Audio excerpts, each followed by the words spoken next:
This mother is the most hated person in Antelope Valley, I would say, right now. People unrelated to 8-year-old Gabriel Fernandez are livid about the child's tragic death. Everybody knows about it because this is devastating. This poor little boy at the hands of his mother while she watched. Gabriel died Friday after being critically hospitalized for 2 days. Investigators say he suffered a fractured skull, several broken ribs, and burns on his body. The child's mother and her boyfriend are being accused for Gabriel's brutal death. The boyfriend, 33-year-old Aziro Aguirre, admitted to detectives that he punched Gabriel repeatedly. And the boy's mother, 29-year-old Pearl Fernandez, told investigators she was present during the attack but did nothing to stop it. Do you agree to that, ma'am? Yes, I do. Yeah, maybe she didn't give the final blow, but she allowed it to happen and took place in some of this. She needs to go down just as much as he does. The story is shocking to mothers throughout the area. Many came to the couple's court hearing Tuesday just to show their support for the young child. I have children, I'm a single mom, and I couldn't imagine how a mother could do that to her child. The fact that he had to die for it to be known, for it to be acknowledged. Why did he have to die? We will be the voices. This is the community of the Antelope Valley coming together. Right. That's right. We will get shirts made. That's right. We will get stickers made. Justice. Gabriel's justice. Emotions ran high in the courtroom as everyone waited for the couple to be seen in front of the judge. Words like murderer were yelled out from the crowd, mainly against the victim's mother. Their arraignment has been delayed until June 11th, but when the judge announced that they'd be held in jail without any bail, the crowd cheered. I'm so thrilled to see the community here in taking action. People say it's about time young Gabriel got the justice he deserved.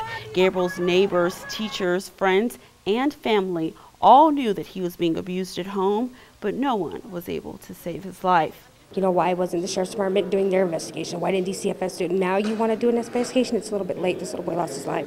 As a solution to the problem, the LA County Board of Supervisors has decided to create a separate commission called the Blue Ribbons Commission. Their job will be to make recommendations for reforms at DCSF, but that's not good enough for Gabriel's family. They say a new commission isn't what the agency needs.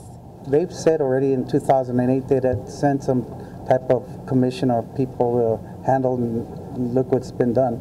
Nothing. I mean, it doesn't take a rocket scientist, like I said, to just bring that shirt up and see a bruise or cut, and then that's it. You know, take the kid and find out what's going on. My son, my grandson,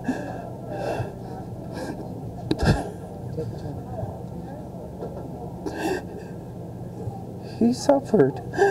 Family, friends, and students from Hillview Middle School held a candlelight vigil to remember 13-year-old Nigel Hardy. Some say he had a $1 million smile and a gentle heart. He always knew how to light up a room, smile. He loved everybody. We lost him. Thank you. We're really sad about this. Hardy was a member of the Hillview Middle School cheerleading squad who shot himself to death Monday.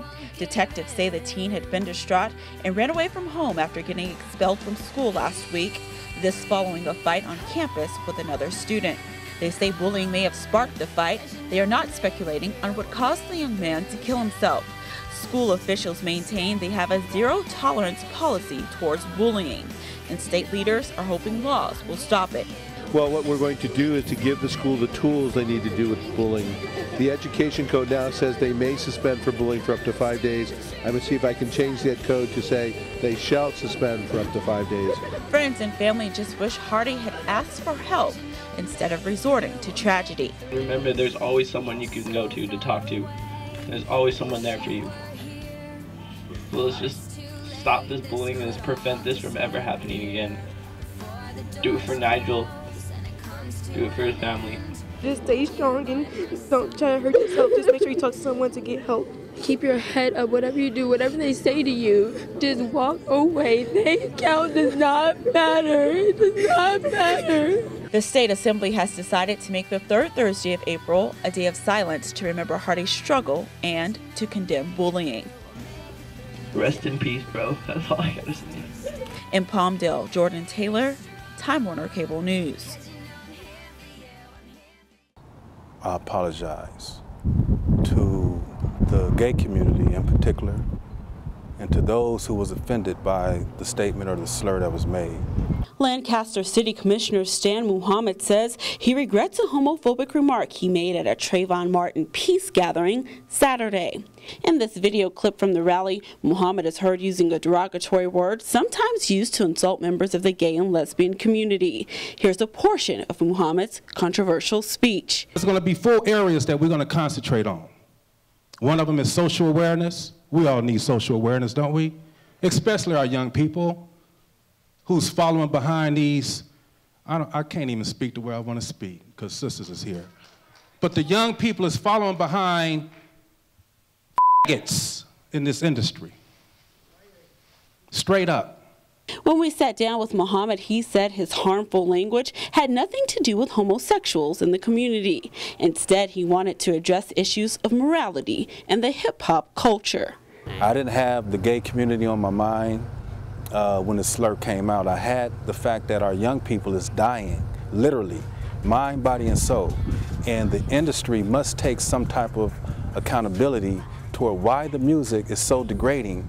They're saying how the music is degrading and the language is degrading, but yet you use a degrading term Yes. to talk about exactly Yes. what your message Well, it lets me know that I still have a lot of work to do on myself. I didn't fall out of heaven. I have a background myself. Muhammad's aggressive address to the public last week is calling some residents to push for his seat removal as commissioner of Lancaster's Neighborhood Vitalization Committee, a group appointed by the mayor to bridge the gap between residents and city officials. I met with the mayor yesterday and he made it very clear that he don't condone the language, he don't condone the slur. Muhammad says he's already working behind the scenes to fix the damage he's caused within the gay and lesbian community. The good news is that we came into solidarity after a 2.5 hour meeting of dialogue around not only was I being educated on the impact that that word have in that community, but most importantly, I shared with them that although I made the statement, the language is commonly used in the industry, the music industry, and that we should take a stand, meaning the Islamic community, the gay community, the black community, and any other member of our society should take a stand on the industry and begin to address the issues on why is the music so degrading to our people. Isn't it better for us to take a look at ourselves first? We can do that, absolutely, and that's what I'm doing now. Muhammad says his mishap has been a learning experience amid all the controversy, and he's working with gay and lesbian organizations to have a summit about discrimination in the AV.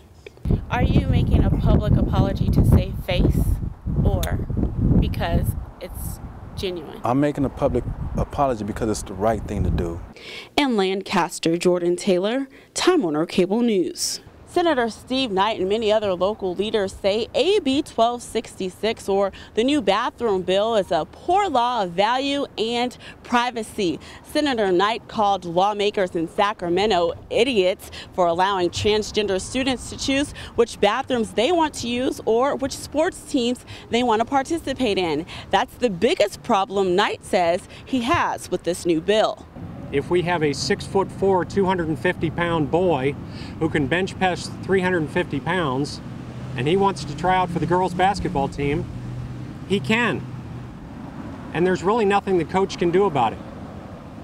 And because it's protected, there's really nothing he can say about it. You know, school administration have got to make arrangements for an overnight sporting trip. And you have an individual who says, you know what, I'm just not feeling like I'm a guy today. And all of a sudden, they have to then let that person go where they choose to go. I would be the one that would have to deal with a distraught female student or the distraught male student who was victimized by this law. It's wrong. I urge you to join the referendum. I urge you to sign the petitions. I urge you to help us repeal this law before some damage is done to some innocent kids.